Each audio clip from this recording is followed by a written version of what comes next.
The Galactic Council chamber fell silent as Ambassador Thexlar of the Vryn Collective delivered the final verdict. His 7 eyes swept across the assembled delegates, each representing civilizations that had endured millennia among the stars. "The matter is settled," Thexlar announced, his translator converting his chittering into standard galactic. "The Kalroth-Benari conflict will proceed under Doctrine 7, no intervention, no interference.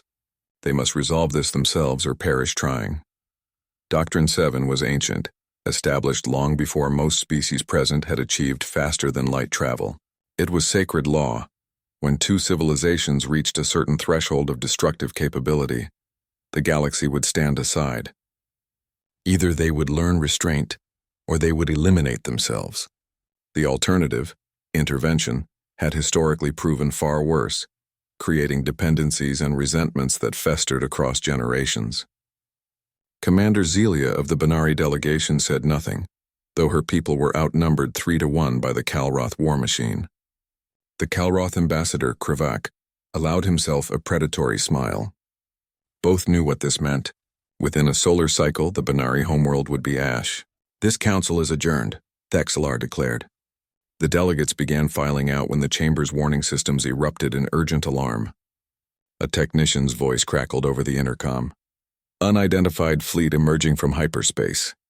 Sector 793. They're heading straight for the Benari system." Thexlar's eyes widened. "Show me." The holographic display activated, revealing a sight that turned the ambassador's blood cold. 17 warships, each bristling with weapons that registered off the conventional power scales. The design was unfamiliar.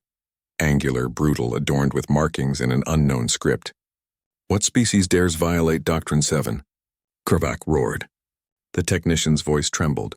"Sir," the linguistic database finally parsed their identification signal. They're human.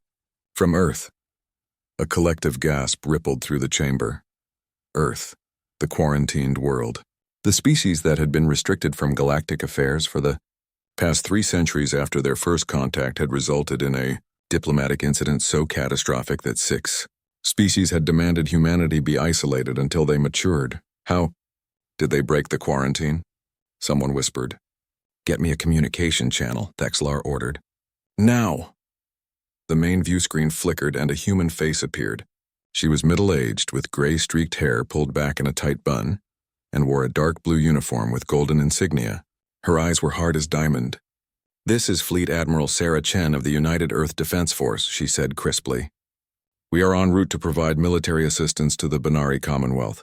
Thexlar felt his 3 hearts racing. "Admiral Chen, you are in violation of the Isolation Accord. Furthermore, the Kalroth-Benari conflict is subject to Doctrine 7.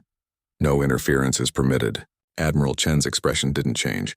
"Ambassador, we are aware of Doctrine 7. We are also aware that the Kalroth Dominion has been conducting orbital bombardments of civilian population centers for the past 6 weeks. That ends now." "You don't understand," Thexlar said, forcing calm into his voice. "Doctrine 7 exists for a reason. History has shown—" "History," Chen interrupted, "is written by survivors. The Benari won't be among them if we don't act. We've been monitoring galactic affairs from our little corner of space for 3 centuries. We've watched you apply Doctrine 7 17 times. 12 of those ended in genocide." Krivak stepped forward, his forearms flexed in challenge. "The Kalroth Dominion has 600 warships in the Benari system. Your 17 ships are impressive, but mathematics is universal, human." A thin smile crossed Chen's face. "You're right about mathematics being universal. Let me share some Earth math with you. Each of our ships carries enough firepower to sterilize a planet, but we're not here to sterilize anything. We're here to establish a no-fly zone over Benari Prime and escort your invasion fleet back to Kalroth space, peacefully if possible. And if we refuse?" Krivak snarled. "Then you'll discover why humanity spent 300 years in isolation working on one thing, making sure we'd never be helpless again. We've faced extinction more times than you've had diplomatic summits. We've fought wars on our own world that would have destroyed lesser species, and every single time we learned, we adapted and we survived." Thexlar raised a manipulator appendage. "Admiral Chen, I implore you to reconsider. The consequences are ones we're prepared to face," Chen said. "You kept us locked away because we were too aggressive, too emotional, too quick to violence. Maybe you were right.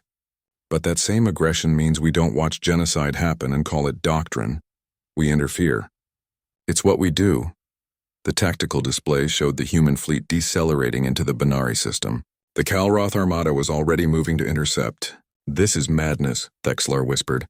"No," Commander Zelia said quietly, speaking for the first time.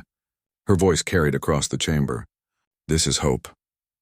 The Council watched in real time as the human fleet deployed between the Kalroth warships and Benari Prime. For 3 tense hours, weapons were locked but not fired. The humans broadcast continuous messages: withdraw or be removed.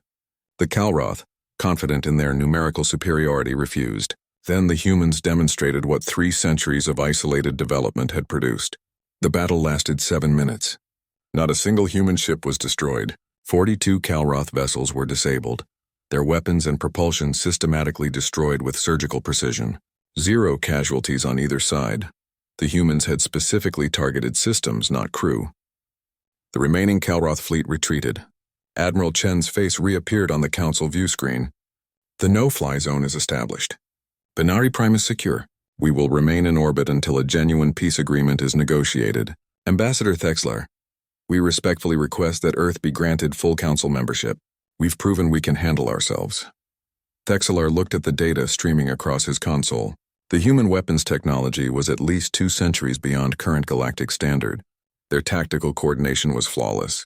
And most remarkably, they had won without killing anyone. "This," he said slowly, "is going to change everything."